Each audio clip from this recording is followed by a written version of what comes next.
Baby Premtobre Kasee da uguso share ma yeto so ne nkonsam foforo mu na St. Anne's Girl Training School ye wo nu aso oduma se krobo ya eba ye be 60 years ni ebota ye nyina ne sema ya ye gro wo mu Dipo ne ye wo mu famu na fe ya ma wo mu ntete ye 60 years ni agokora ehia ne ma bi ebetimi ama ntete ya bia na gina ne na so no hina mponsa abo aprokoho e de nsem ne ntoaso eba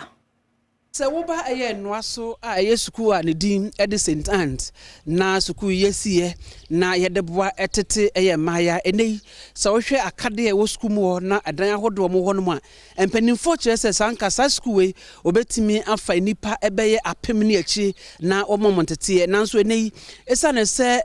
sikasem aye din e na fenso nneema mu aye din e de amomonti no enei suku asunyafo kuma bi e na wone eba ebeje eye ntete eno na nifo skumwa ede adesrede eto eya nkrankre na fensu aku ahodo se enei wo mra mboa esa ne se suafo pi e wo montene so a ankenei obetimi abo mo Reverend Sister Scholastica ensia ohaya e won se nkwala na omusa enam so mutua fees nti omuntumi mba bebre ena kakra na eba ne so oba kakra edru ba bia wo ma ho ode ni ntumi nti no omajai apem yetumi fa apem fisa dani nyina wo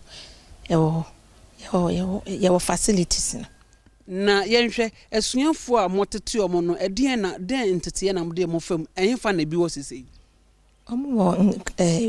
Ghana afene nyina ebi so wo abrochire ebi akọ omo kira ade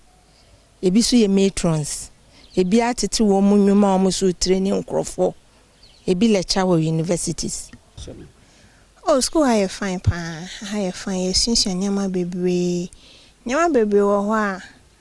obi a wako SS onim uba ha obehu ni nyina essential nyama bebre entity ya pa nyama bi wo ho a onim ofie ka uba ha obehu nyama bebre wo ha uba ha obehu omo twani e wo ha ti say yan kasa your parents a mo betiti en ofie. Yeah, me ye catering hospitality. Yes, yeah, and for eduaninia and like how to keep our homes clean and even how to work in a hotel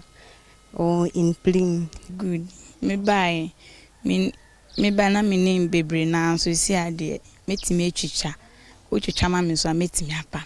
Se ye mame Reverend Sister Scholastica ensia na wode ensem atu yanim na o kire se St. Anne's de ankatete enintino omanfo mbre na wo meboa edi amagye so eyo hene amponsa kakabo.